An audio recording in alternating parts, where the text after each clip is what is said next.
こんにちは。今回は車のマテリアル設定のコツについてお話ししたいと思います。ブレンダーでマテリアルを設定したことがある方を対象にお話ししたいと思います。先日 YouTube にアップしたこのマツダ CX-30 に実際に使っているマテリアルデータを見ながら解説したいと思います。できるだけ写実的にリアルに見えるように調整しました。そういう CG を作りたいという方の参考になれば幸いです。動画の内容はこの4つです。まずレンダラーとマテリアルの基礎について少しお話しさせていただき、各マテリアルの解説と調整の仕方についてお話ししたいと思います。では、レンダラーについて。ブレンダーにはサイクルレンダーと EB レンダーの2つのレンダラーがあります。私の今回作った動画は全編 EB で作成しました。この動画では EB を使って解説しますが、紹介する設定はどちらのレンダラーを使っていてもほぼ同じ結果が出ます。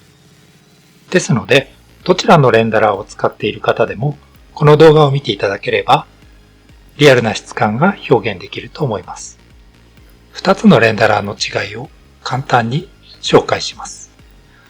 サイクルレンダーは光の計算がとても正確です。その分処理が重たいです。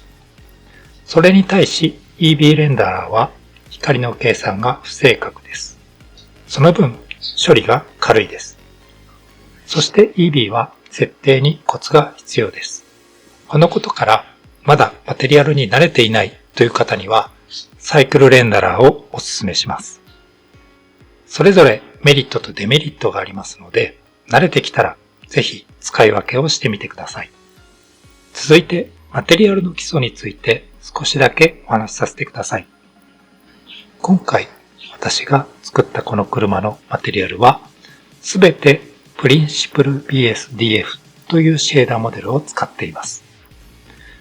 これはいわゆる物理ベースのマテリアルと呼ばれるものです。詳しく知りたい方は Google とかで検索していただくとたくさん情報が出てきますので調べてみてください。実際にプリンシプル BSDF シェーダーを設定してみましょう。このボディの部分に新規のマテリアルを設定してみようと思います。ボディを選択し、マテリアルのプロパティタブを選択します。ここでプラスボタンを押して新規と選択すると新規のマテリアルが作られます。この今あるボディを削除してみましょう。そうすると先ほど作ったマテリアルが設定された状態になります。この時点ですでにプリンシプル BSDF が設定されています。他のシェーダーを選択することもできるんですが、このままで大丈夫です。パラメータがたくさんあって、ちょっとうっとなるかもしれないですが、私が今回紹介するマテリアルは、このたくさんあるパラメータのうちのごく一部しか使いませんので、安心してください。基本的な設定はこの右側のマテリアルプロパティでだいたいできます。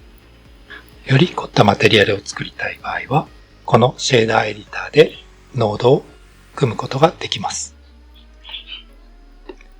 このような感じですね。ちなみに本日紹介するこの4つのマテリアルのうち、メタルと黒い樹脂パーツとガラスは特にノードは組んでいません。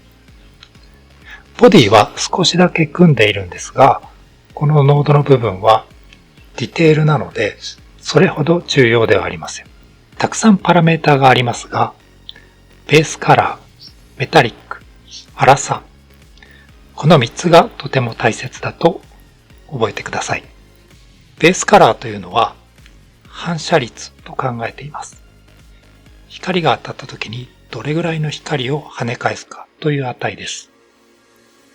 真っ白や真っ黒は世の中に存在してないので気をつけてください。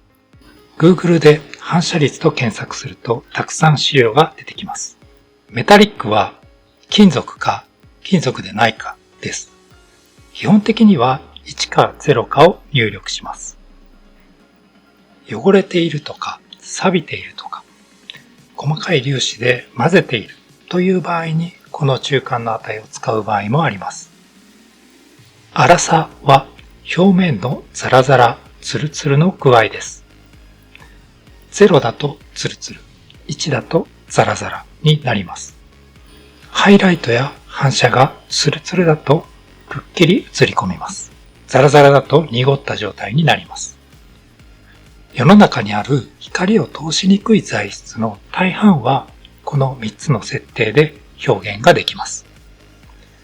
人の肌とか葉っぱとか光を透過するカーテンのようなものはまた別の設定が必要ですが、車を作る上ではこの3つでほぼ表現できます。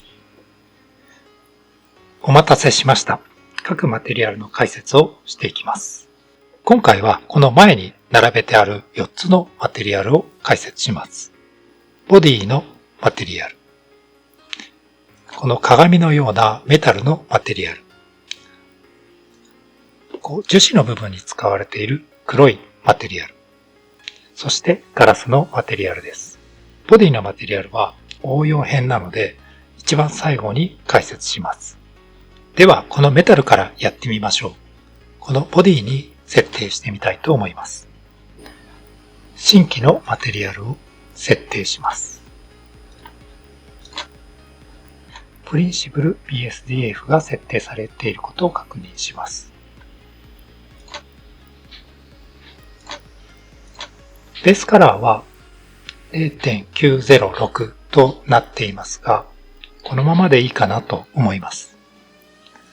続いて、メタリックは金属なので1にします。そして、粗さ。これはツルツルにしたいので0にします。はい。これだけで完成です。どうでしょう？メタルっぽいでしょうか？このホイールのようにちょっと鈍い金属を表現したい場合は、粗さを少し加えてあげます。こうすると反射が鈍くなります。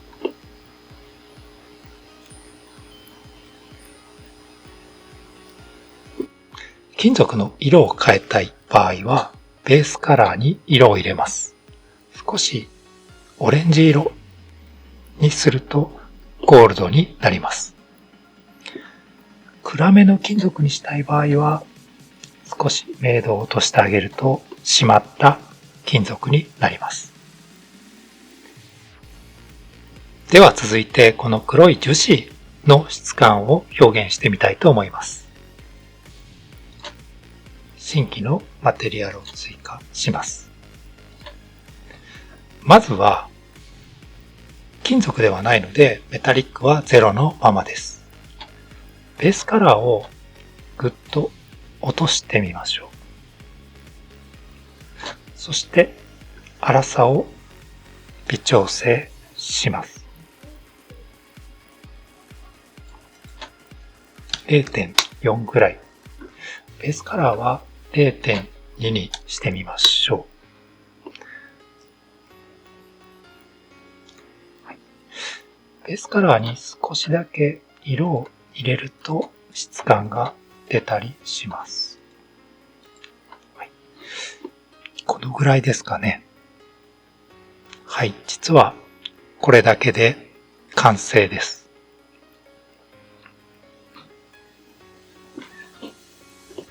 粗さの数値を変えることでもっとつるっとしたプラスチックのような質感からザラッとしたプラスチック、ザラッとしたゴムのような質感を表現することができます。メタルと樹脂の紹介をしましたが、ベースカラーとメタリックと粗さの3つで様々な質感の表現ができるということが分かったかなと思います。続いてガラスのマテリアルの解説に入ります。ガラスは光を透過するので、設定が若干特殊です。今回は EV のレンダラーを使いますが、サイクルレンダラーだと挙動が同じにならない可能性があります。その点ご了承ください。マテリアルを新規で作ります。まず、ガラスは金属ではないので、メタリックは0のままです。ベースカラーは一旦このまま。粗さはツルツルなので0にします。そして、電板という部分に位置を入れます。そうすると、このようになります。ちょっと屈折が強く入っているように見えますね。EV の半透明の表現には準備が必要です。レンダリングの設定でスクリーンスペース反射を有効にする必要があります。この状態でマテリアルの一番下の方にあるスクリーンスペース屈折を有効にします。そして屈折の深度をデフォルトだとすごく屈折が強いので、私は小さい値を入れます。車のガラスを表現するときには、屈折をほとんど使わない方が自然に見えることが多いかなと感じています。これでガラスのような表現はできているんですが、車のガラスの設定をする場合には、私はベースカラーに少しだけ色を入れます。ちょっとシアンを薄く入れるとそれっぽくなるかなと思っています。このすでにあるガラスにはこういう色がついています。参考にしていただければと思います。透明度の低いガラスを設定したい場合は、ベースカラーを暗くしてあげると暗めのガラスになります。ではお待たせしました。いよいよ車のボディのマテリアルの解説をしたいと思います。車の塗装は CG で表現する場合に2層になっていると考えています。実際の車はもっと3回とか4回とか5回とかいろんな塗装を施して作っているらしいんですが、 CG の場合は下地の塗装と表面にクリアの塗装がされているというふうに設定しています。これが下地の状態です。下地はベースカラーと粗さとメタリックで表現しています。これにクリアコートを設定します。クリアコートというパラメータがあります。ここに数値を入れてあげると、クリアコートを重ねて塗ったような表現になります。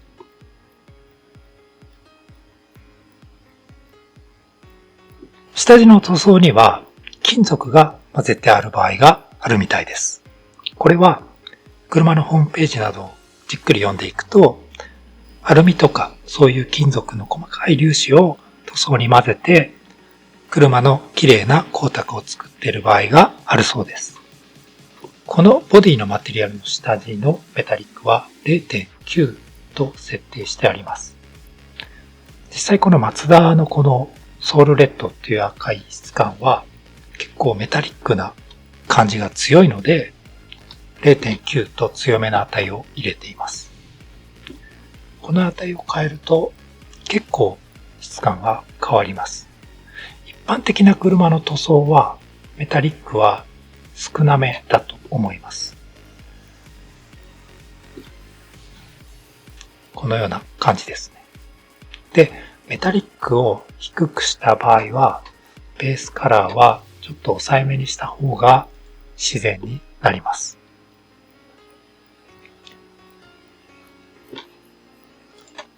例えば白い車などはメタリックはすごく控えめの方が自然に見えると思います。クリアコートを加えてみましょう。このような感じですね。この隣にあるシルバーのボディはメタリック感が強いと思うので 0.9 にしてあります。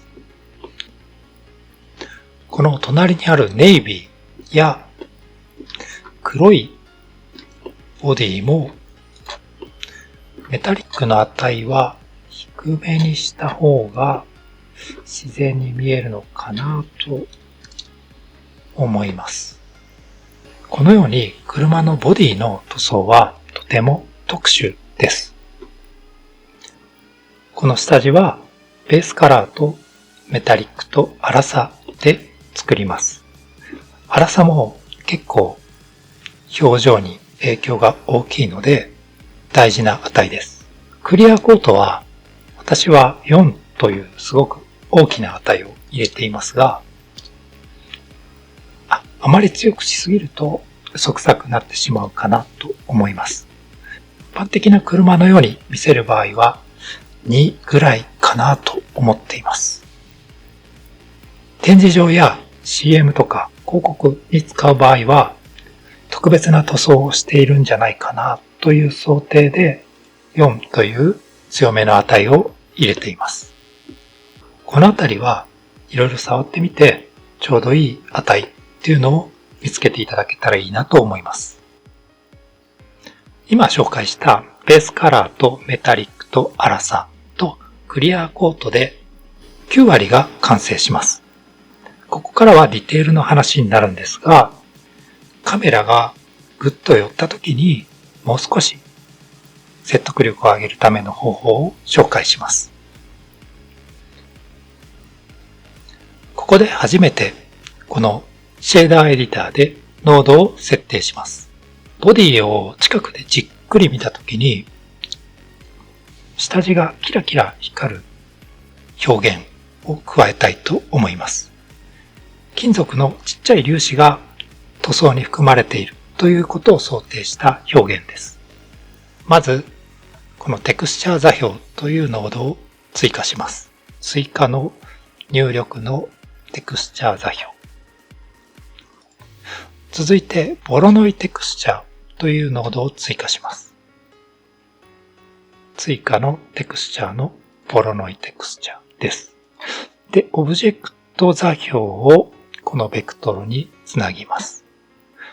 で、そのテクスチャーをですね、下地のノーマルへつなぎたいので、追加のベクトルのノーマルマップというノードを追加し、カラーをノーマルマップへ変換して、下地のノーマルへつなぎます。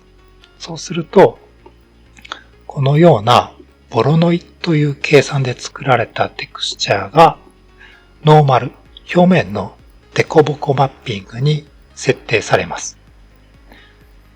要は金属の粒子が混ざっていってちょっとキラキラしているというようにしたいなということです。デフォルトだとすごく大きいので小さくしていきます。ぐっと小さくしていいかなと。これは好みで設定していただければと思います。マツダの塗装はあまり目立たなかったので、すごく小さく4000としています。それから、このノーマルがすごく強いので、抑えます。ちょっと、ただのノイズにしか見えないかもしれないですね。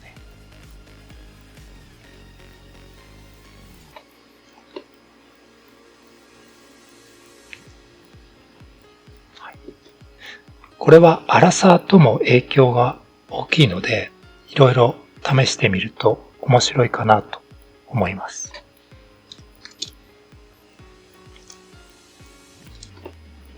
これは本当にカメラがすごく寄った時に効果が出てくる表現です。続いて、クリアコートの表面が細かくデコボコしているという表現を加えたいと思います。塗装が乾燥する過程で微妙な凸凹ができてしまうようです。クリアコートを非表示にしていたので表示します。今クリアコートはすごくツルツルの状態ですので、このクリアコート縫線というところにノイズテクスチャーをつなげてあげます。追加のテクスチャーからノイズテクスチャーのノードを作ります。ベクトルは先ほど作ったオブジェクトをそのまま使い回しましょう。そして先ほどと同様にノーマルマップノードを追加して変換してあげてクリアコート縫線へつなげます。デフォルトだと値が大きくて強いので、このように表面が大きく波打っているようになります。パラメータを調整して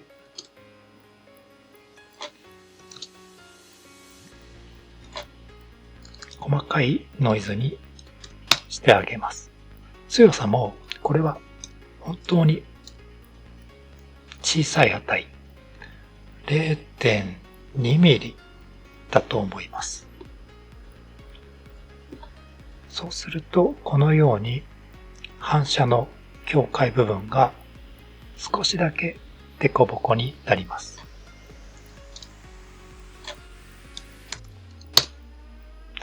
引きの時にはほとんど変わらないんですが、カメラがぐっと寄った時の説得力が増します。今紹介したこの2つのディテールを加える方法はかなりマニアックな設定です。大切なのは先ほど紹介したベースカラーとメタリックと粗さとクリアコート、この4つで設定する全体の色味、反射の仕方、陰影のつき方の方がずっと大切ですので、それらの設定に時間をかけてこだわることをお勧めします。いかがだったでしょうか？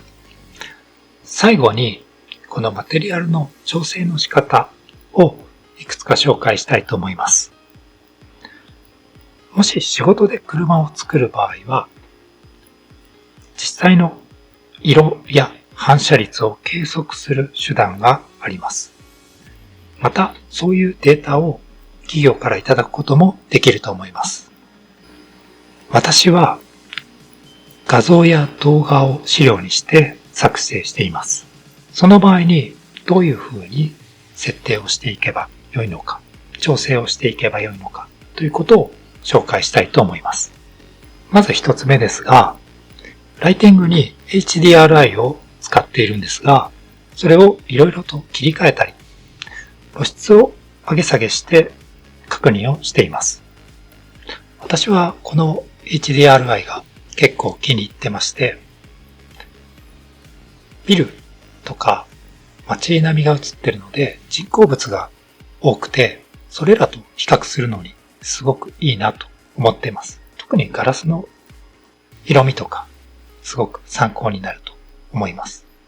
ワールドの設定はこのように HDRI をいくつかセットアップしておいて、ノードをつなぎ替えて切り替えています。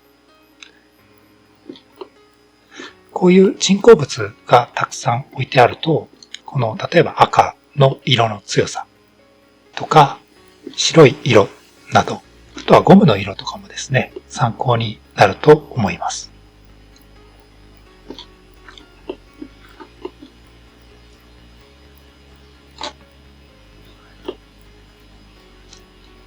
このように夕方や朝のような別の時間帯も参考にします。特にボディの塗装は時間や天候によって見た目がすごく変わりますので、いろんな環境で確認してちょうどいい質感を探ります。露出も上げたり下げたりを頻繁に行います。明るくした場合に色が飛んでいる部分など、実際の環境とこの車の飛び具合が近い状況を目指して調整しています。この時に黒すぎたり明るすぎたり色が強すぎたりすると目立ってくるので、そういう部分を少しずつ調整していきます。これを様々な環境で続けていくと、徐々に自然な質感に整っていくと思います。もう一つの方法は、正しそうだなというデータがもしあれば、それらと比較して調整することができます。これは、メガスキャンというデータのライブラリから、いくつかのモデルをインポートしてきました。これらはスキャンされたデータなので、そこそこ正しいだろうという想定のもと、これらを並べて比較しながら微調整をしてみました。露出も上げ下げしてみました。ちょっと重いですね。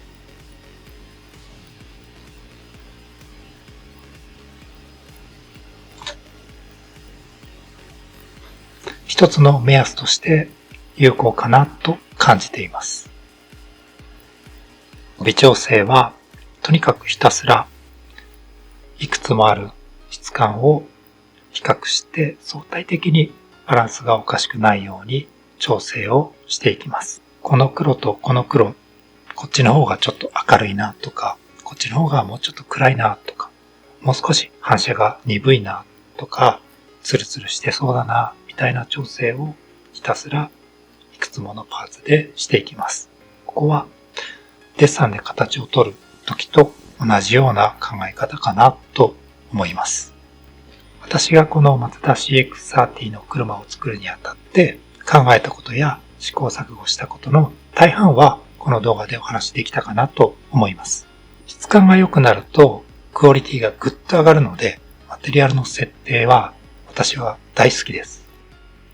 趣味でやっていますので、間違っていることやもっと効率の良いやり方があるかもしれません。もしご存知の方はコメント欄などで教えていただけますとすごく嬉しいです。ご感想やリクエストなどもありましたらご記入いただけますとありがたいです。ご視聴ありがとうございました。